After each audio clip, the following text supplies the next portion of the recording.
Hi, colleagues. You've selected the module for creating tools.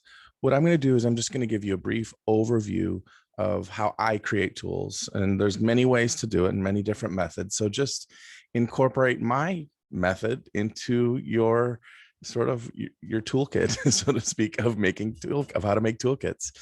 So I'm going to show you a couple of tools and the thinking process that went into making those tools. Here we go. Okay, so here we have one kind of tool that I've made, which is a main idea tool.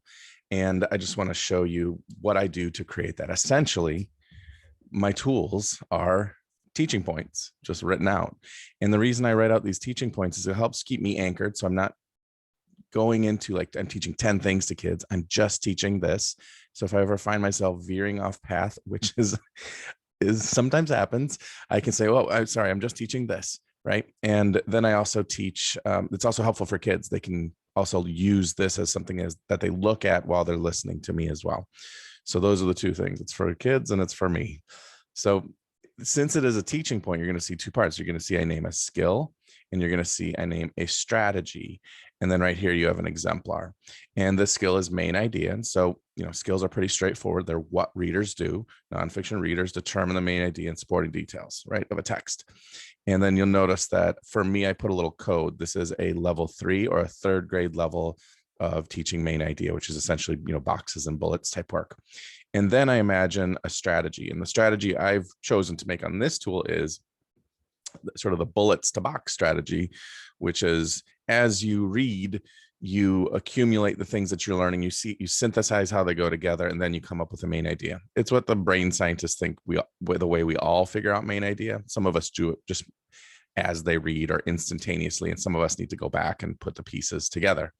So this is the steps to do this. Read a chunk of text, think about what you're learning and how it goes together, look for patterns, and then think about what the text is mostly about. Notice here, then I put an exemplar. The reason I sometimes do this, and I get these from the digital resources on Heinemann.com.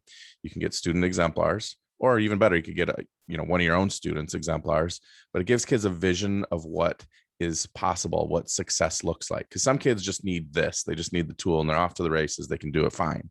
And they can do it better than we teach it. Other learners need to see a sample of a finished product so that they can mimic it. So this is giving access to different kinds of learning. And then what else is there to notice on this tool?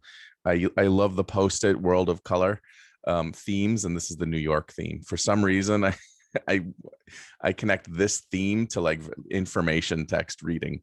And so you'll see that in any of my information text tools. So this is one kind of tool. Maybe I can go to a narrative tool and see if I can show you what I do there as well.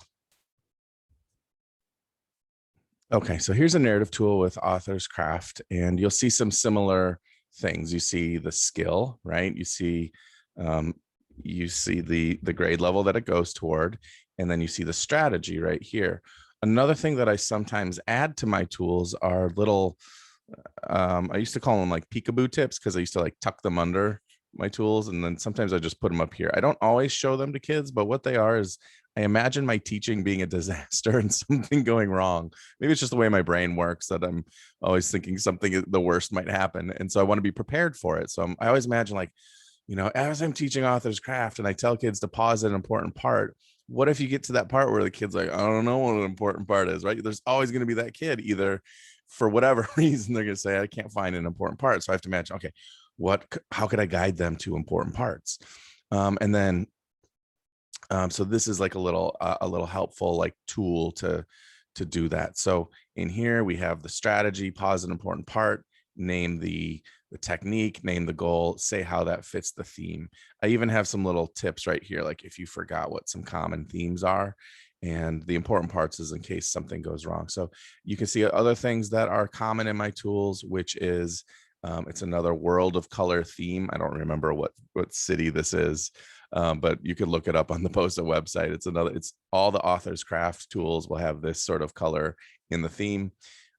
You'll notice another thing you notice is I use black ink in my tools. That's going to provide the most high contrast for visual acuity, and so it'll draw your eyes to it. And in that way, I can still have color. I can still have my splashes of color, but that'll be the backdrop. which is why I love the world of color, because like professionals are putting the color schemes together. I'm not quite as good as that. You'll also notice I use different weights. I learned this from graphic designers. Like I use a thinner and thicker weight on every single page, except for this one just says the thin weight. That's also some appealing to the eye for some reason. Ask a graphic designer, they'll tell you, or just feel it. You can be like, oh, that looks nice, that it's not all one weight or one thickness. Other things to note, I think, is I try to do an image on each page if I can. So essentially, that's how I make the tools. I will create a skill. I'll write a strategy. Sometimes I'll have a little peekaboo tip in case things go wrong. And also I might, like I showed you for the main idea tool, I might have an exemplar there that I print out so kids can have a vision for what success looks like. That's how I make my tools. I look forward to hearing about how you make yours. It's a fun journey to try to synthesize learning so it makes sense to you as it comes out. And it's a way to anchor your teaching and a way to help students take in what you're trying to convey to them. So happy tool making, everyone.